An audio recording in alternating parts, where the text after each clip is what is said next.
If you're in your 50s right now, I need you to hear this before you scroll, because I blinked and my 50s were gone. Not because I was partying too hard, not because I was reckless, because I was being responsible. I was being the dependable one, the one who kept everything running, the one who said, I'll start living when things calm down. And if that sentence feels familiar, this video is for you.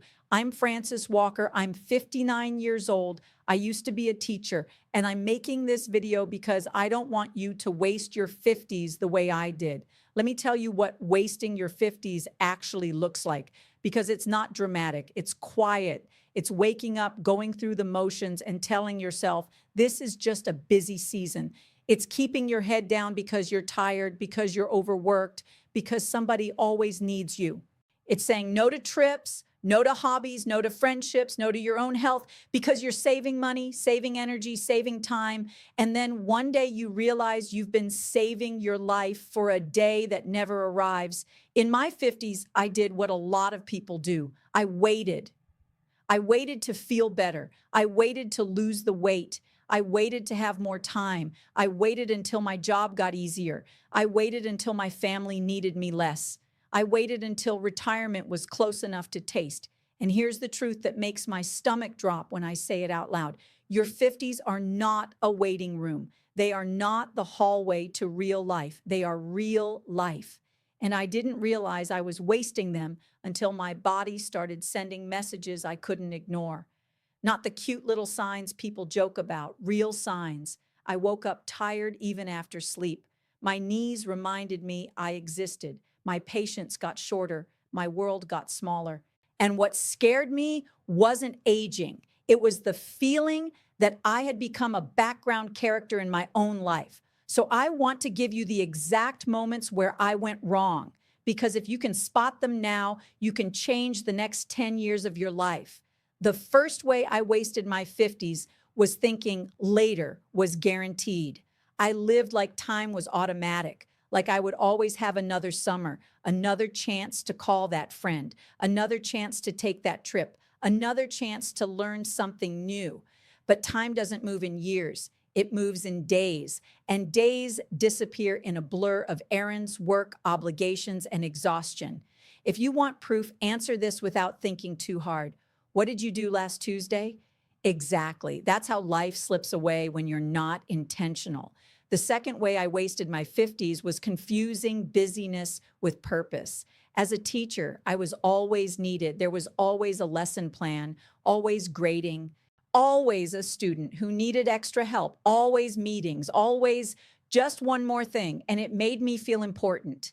But here's what no one tells you about being constantly needed.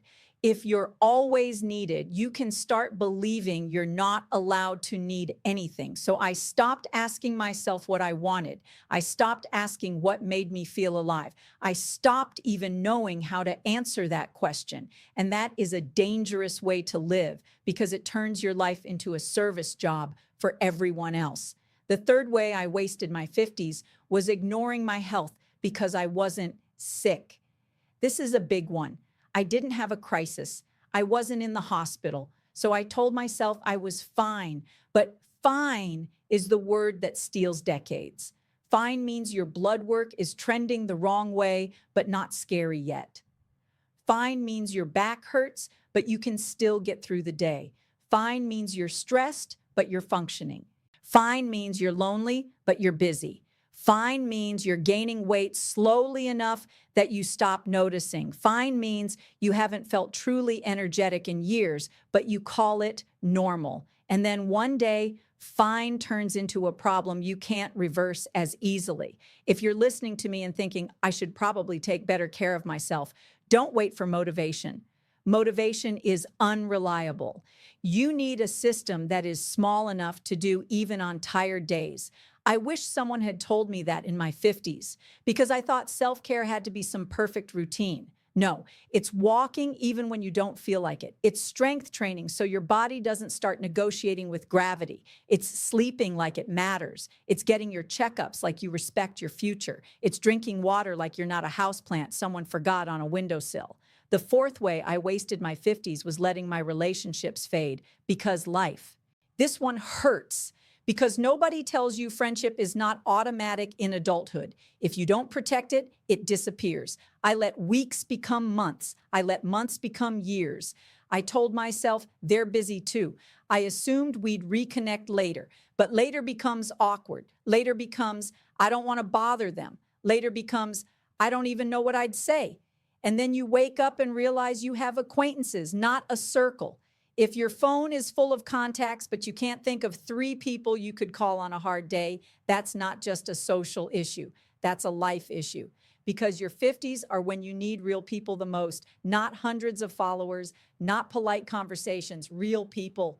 The 5th way I wasted my 50s was shrinking my life to fit my fear. I'm going to say something that might sting. A lot of us stop trying new things in our 50s because we don't want to look stupid.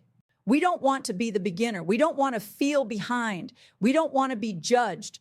So we repeat the same safe routines, same restaurants, same shows, same weekends, same conversations, same jobs we complain about, same dreams we never touch.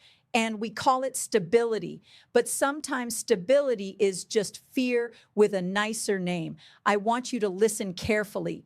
You don't need a new personality. You need one new brave decision. Just one, the kind of decision that wakes you up. Because when you make one brave decision, it reminds you that you're still alive, still capable, still allowed to change. The 6th way I wasted my 50s was thinking my best years had already happened. This is the lie that really ruins people. The idea that youth is the only time you get to start over. That if you didn't do it by 30 or 40, it's too late. That your story is basically written. That you're just managing decline now.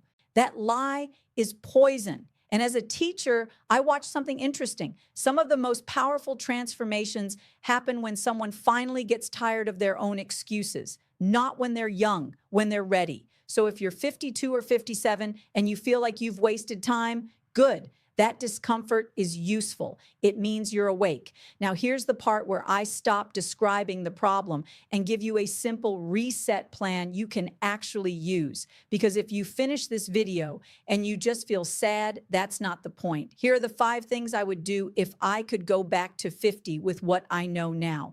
First, I would pick one health habit and make it non-negotiable, not 10 habits. 1, a daily walk.